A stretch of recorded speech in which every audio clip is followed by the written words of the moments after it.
Thank you, Mark. Thank you. Thank you very much. First of all, let me say thank you to my dear friend Mark Crane for this invitation tonight. And more than anything, and folks, why don't you come on in, please sit on the floor, get comfortable, or it's going to not be much fun out there. Come on in. Thank you. What I really would like to do is, first of all, say thank you to all of you for coming out tonight. I'm delighted to see such a good turnout. I know it's in the middle of the week, you got a lot to do. But you know, our founding fathers talked about how with freedom comes responsibility.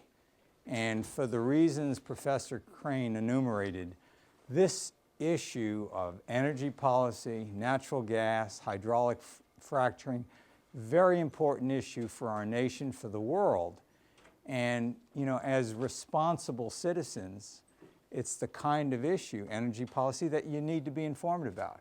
You need to understand the issues, you need to think about them, you need to ask questions so that you can formulate, you know, your own view on what are the right energy choices for our country. So by being here, you are exercising that responsibility that goes with being a citizen. And at the heart, that's what we're trying to do here at Lafayette, provide, you know, an educational experience where you think about the issues of the world and you make the right choices.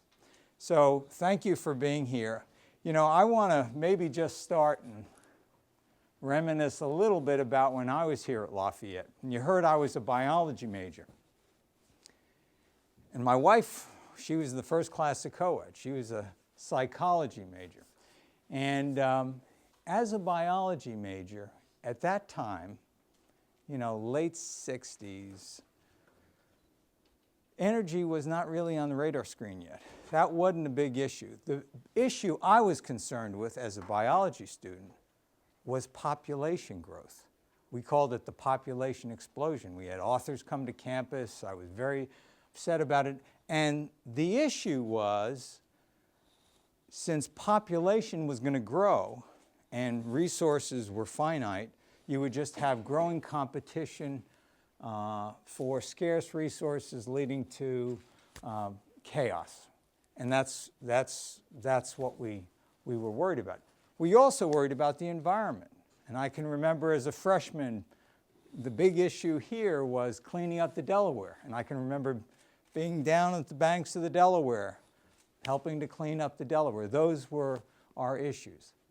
I could have never imagined that I would leave Lafayette and spend my whole career with ExxonMobil trying to bring energy in a responsible way to the needs of the world.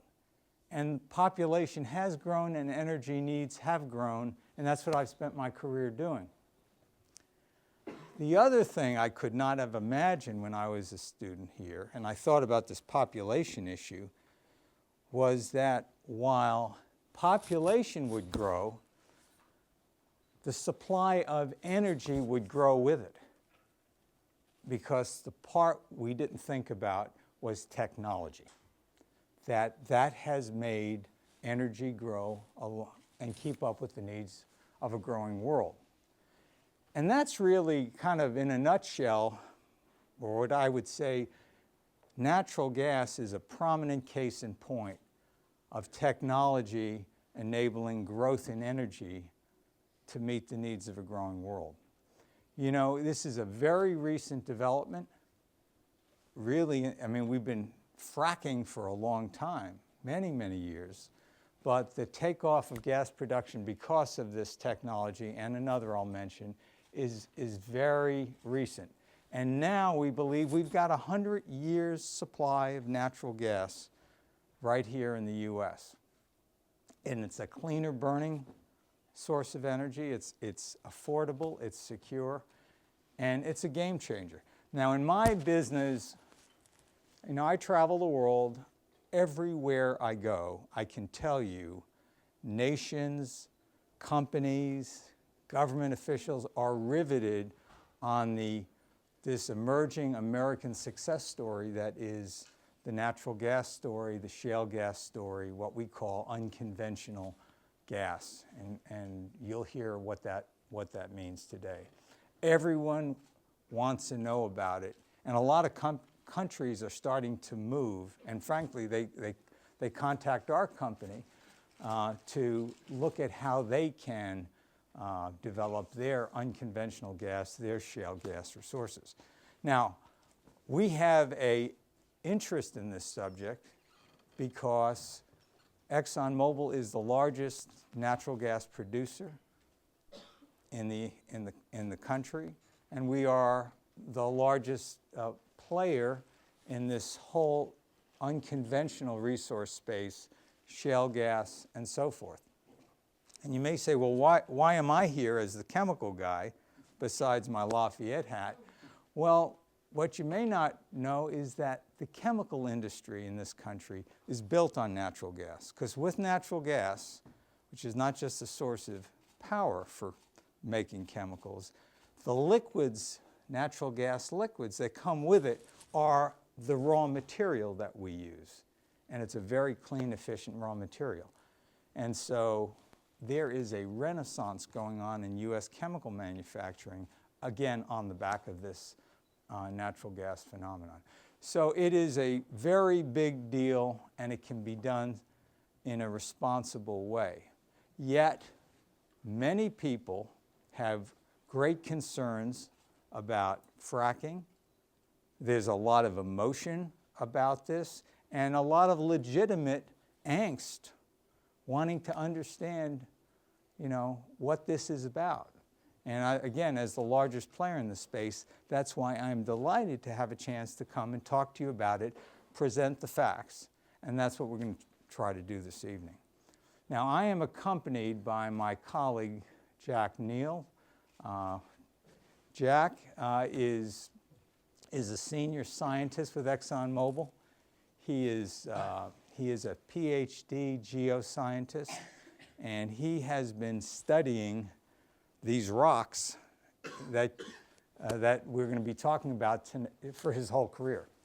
And he's going to join me in this thing. So I will start out with a few minutes giving you kind of the big picture on where natural gas fits in with the world, something about the economics and the benefits of this, kind of the business case, if you will. And then Jack is going to come and talk to you and show you what fracking is all about and how we manage this process in a safe and environmentally responsible way. And then what we really want to do is we want your questions, because I know there's lots of questions. I know there's lots of confusion on the issue, and we want to be able to talk about that. Okay? So let's get started. I have I think about a half dozen slides that I want to go through.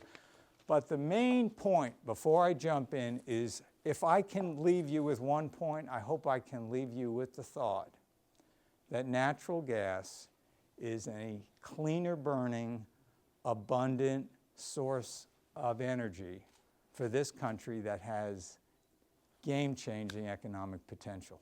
And that's what we're going to talk about. So, there it is. Okay. So I've talked about, a little bit of my personal timeline. Now, when most of you were in elementary school, so cast your mind back to elementary school, and probably some of you weren't even born. I have to do the math. But there was a concern in this country about natural gas. And natural gas was an issue because we were running out of it as a country. The Federal Reserve Chairman, Alan Greenspan, had warned that the country was running out of gas. And he's warned that the price of gas was going to rise. And he was right. Between 1999 and 2005, the price of natural gas quadrupled. And consumers are feeling the pain because natural gas is used to heat your home. It's used for electricity. And people were feeling, imagine your heat and electric bill goes up fourfold in the period of 6 years. Now, what was the solution? Everybody, including my company, believed the solution was to import liquefied natural gas from the Middle East. LNG. Take it, you liquefy it, bring it in big ships, you regasify it, and it goes into the U.S. system. And there are a lot of terminals have been built to receive that LNG. So that was then. Now let me fast forward to where we are today. The U.S. recently passed Russia as the world's #1 natural gas producer. So you can see that decline from 2000 to 2005, that'd been going on for decades. If I went back in time, you'd just see this thing coming down. And look what's happened since 2005, where the natural gas production in the U.S. is up to peak levels that we've ever had in this country. Even more interesting is the forecasts of future production, the blue lines. Back in 2008, we projected natural gas production would just keep going down. And then in 2009, we said, well, actually, it's looking a lot better than that, and 10, and 11, and so forth. It is basically, as the industry has learned more about this resource base, the estimates of future production have risen. And in fact, experts now believe the U.S. has as much natural gas as Saudi Arabia has oil, right here in the U.S. So what has changed? Back to my opening point, technology. Back in the early 80s, around the time Steve Jobs was working in the garage of his parents' home in California, and he invented the Apple computer. In that same period, there was a businessman and a geologist type named George Mitchell, who had the idea that he said, I have an idea. We know there's gas in these hard, impermeable rocks, shales and other formations. I have an idea, we've got to get it out. And if we can get it out, we have a huge resource in the country. And he worked at it for about 10 years, and he finally figured it out. And the way he did it, and I'm not going to go into the technology, but Jack will touch on it, is he combined two well-established technologies. One was hydraulic fracturing to crack the rocks, something we've been practicing in this country for, Jack? 40 years. We've drilled we've fracked 1 million wells. And then there's something called directional drilling, which is, drilling and then turning and hitting reservoirs that we use in conventional oil and gas production. He married those two together, and the fracking boom we were off to the races. And now you see what that has meant for our supplies. So that's the kind of the background on the U.S. picture. Where does natural gas fit in the world energy scene? This is not just a U.S. issue. It's a huge issue for the world. So on the left, this is from ExxonMobil's Energy Outlook. We do this outlook every year. We've been doing it for decades. It's based on all third-party estimates and sources of economic growth, energy growth, and we compile it and we publish it, and you can get it online on our website. It looks at where we are 1990, 2015, and we go out to the year 2040. This is the energy mix that we see in the world. And basically what it says is by 2040, the world will consume 30% more energy than it does today. 30. So think about it, it's like 1% a year growth in energy. Now, if it wasn't for energy efficiency, that growth would be 4 times higher. But with energy efficiency, the world will still need more energy. And all the growth in energy use will be in the developing world, the non-OECD countries. in the developed world, energy use will plateau and decline. So what kind of energy? Well, you see all the different slices are growing. Oil will grow, nuclear will grow, but of the major energy sources, none will grow faster than natural gas. Natural gas will grow by the year 2040 by 60% because of its availability and affordability and relative cleanliness as compared to coal as a source of generating electricity. So a very important part of the energy picture. What about renewables? Wouldn't it be great if we didn't need to use hydrocarbons? If we could just have a renewable source that provided all the energy and there was no environmental impact, wouldn't that be better? Well, maybe it would be better if it were affordable, but the answer is renewables will play a big role, but only a partial role. They're not a solution in themselves. So you see that top wedge of renewables. Renewables are going to grow rapidly. And here I break down what those renewables are. The biggest part of it is biomass. Wood, dung, and that's what's burned. And there's a lot of health issues in homes burning biomass because you're breathing. The combustion products gets in the eyes, but that's what the developing world uses. Hydro and geopower, places like South America, and China, but there's just natural limits. That kind of goes with the geography, and that's not a man-made impact, so that can't grow. But wind, solar, and biofuels will grow rapidly, all three, primarily because of mandates and subsidies. So they'll grow, but the point is they're growing from such a relatively small base. Even with something like wind growing at 8% a year, which is phenomenal growth, it will still, all of these renewables will still only be of the electricity needs we'll have in 2040, maybe 15% will be satisfied by renewables. So you've got to say, if you want to have energy to meet the world's needs, you need to have practical solutions that balance the need for economic growth with an environmentally responsible alternative.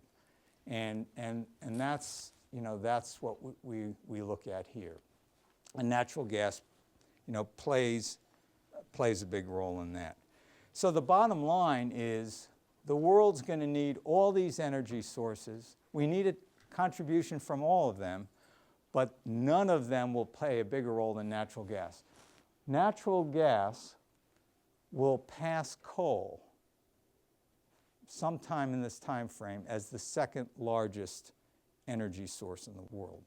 And from a CO2 point of view, that's really good news. So that's the energy mix. The last point I'll make is, why is energy demand going up? Why don't we just stop using more energy? Let's just, instead of having good conservation, let's have great conservation. Let's not use more energy. Wouldn't that be better?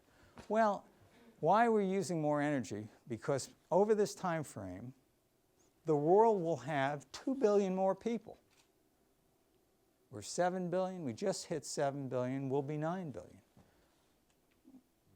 People need energy. Moreover, the bigger impact will be rising living standards. World's economic output will double over that time frame.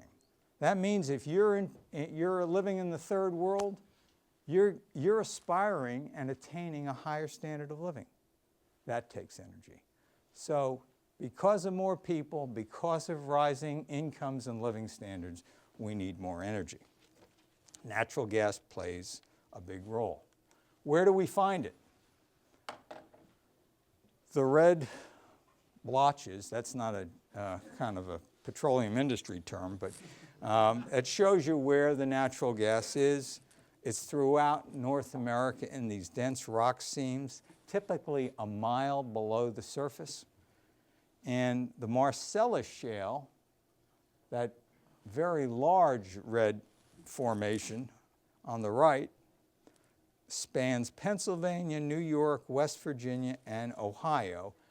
The Marcellus field has the potential to be the second largest natural gas field in the world, right here in our backyard. And over the next 3 decades, gas production from all of these shale sources in the US, and by the way, there's oil production with them. It's not just gas we're producing, we're also producing oil. But gas production will grow by 400% in the US because of this. So we have a lot of gas in this country to meet the needs of this country for power and to support industry. So that's kind of the big energy production picture. What about benefits? Why natural gas? And very quickly, because it's clean. When you use natural gas in power generation, it emits 60% less carbon dioxide, greenhouse gases, than coal. Today, coal is the biggest fuel source for making electricity around the world. When you switch to natural gas, you emit 60% less CO2 emissions.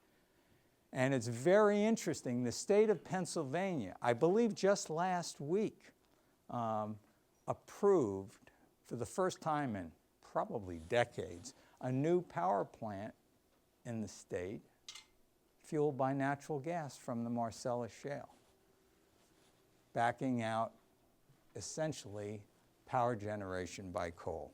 That's out in Bradford County, west of Scranton. So, again, back when we were young, we thought the answer was to import natural gas from the Middle East. Now we're saying we've got plenty of gas to meet our needs, and in fact, we can even look to export natural gas as part of growing our economy and promoting free trade around the world. So there are a lot of energy security benefits. Rather than having to import from the Middle East, we're producing our own gas. And there's a huge economic payoff, which I'll talk about in the next 2 charts. Let's talk about local benefits. First of all, think about natural gas for power, for heat. It's used in your home. It's used in your factory. It's used at Lafayette College. We've got a board meeting this week. We'll go through the budget. We'll look at the energy bill. And the energy bill is coming down because natural gas costs are coming down. It benefits everybody. But there is also a ripple effect through the economy. I mentioned the new power plant. It creates jobs. Today, the Marcellus Shale development is supporting 140,000 jobs here in the state of Pennsylvania. And these are good paying jobs. The average salary of a worker employed and directly in Marcellus Shale industries, and that's everybody. If you took the engineers and you took the production workers and the people involved in that, the average salary is $70,000 a year, and that compares to a statewide average salary of $49,500. So these are very good paying jobs. Marcellus Shale was responsible for almost all of the economic growth in the state of Pennsylvania in 2010. It contributed $11 billion to the state economy and $1.1 billion in state and local taxes and $1.44 billion in federal taxes. So a little while ago, this wasn't here. And in a short period of time, right in our own backyard, you got this happening. All of the growth in the state of Pennsylvania is this. And if anyone's interested in a job, it's kind of a relevant point. And in this whole country, of course, this is riveted on the whole issue of jobs. But I think it's just a taste of what we can experience across the country. And on the next chart, I want to look at that. What is the U.S. story? And I think that my comment on jobs is the place to start. We're in an election season. Everyone is talking about the same issue, which is jobs, jobs, jobs. How do we get jobs growing again? How do we get our country growing again? Whether you're on a Democrat, a Republican, a Libertarian, everybody is concerned with the issue of jobs.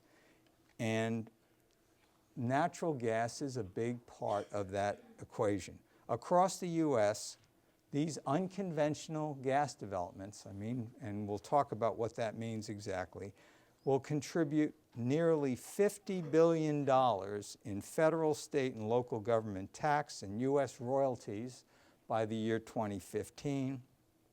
It's expected to add $200 billion to GDP by 2015. And in terms of jobs, jobs, jobs, that's how it comes home to individuals. And in this country, the shale gas industry supported 1 million direct jobs in 2010, and oil and gas production created almost 1 in 10 jobs that were created in this country came in this industry. So if we're interested in jobs, there's a relevant point here about the impact of this. By the year 2035, the job creation from shale development is projected to grow more than twofold to 2.4 million jobs. So this is rippling through the economy. You know, in Ohio, they just announced a new steel mill being, steel going out of business. In Ohio, a new steel mill, because that's a very energy-intensive industry, natural gas. My own company just announced there's a shipyard near Philadelphia, that Acker Shipyard. It was on the verge of closing. We've ordered 2 crude-carrying vessels to take Alaskan crude to the West Coast. That's probably saved that shipyard. There's a $400 million order for that shipyard. And in my company, in the chemical part of our business, we are developing plans to build a new $3 billion chemical plant on the back of natural gas and gas liquids. It would be the first chemical plant, modern petrochemical. This is to make leading edge petrochemicals, the first one that would have been built in this country in more than a decade. So it's just an example of the ripple on economic impact of these jobs. So I could talk more about the jobs, but with all of that, there's still many sincere people who say, I'm worried about this. I hear there's issues with water, with pollution. I'm concerned. And that is a legitimate issue because we all have to understand what are the facts. And so with that, I want to now stop and invite my colleague, Jack Neal, to talk about this because, again, it's an old technology. We've had 1 million frack wells since the 1940s, and we know how to do this, and he's the one that will explain to you how. Jack Neal. By the way, Jack, when he's not working for ExxonMobil, he's teaching at Rice University, so probably folks just like you.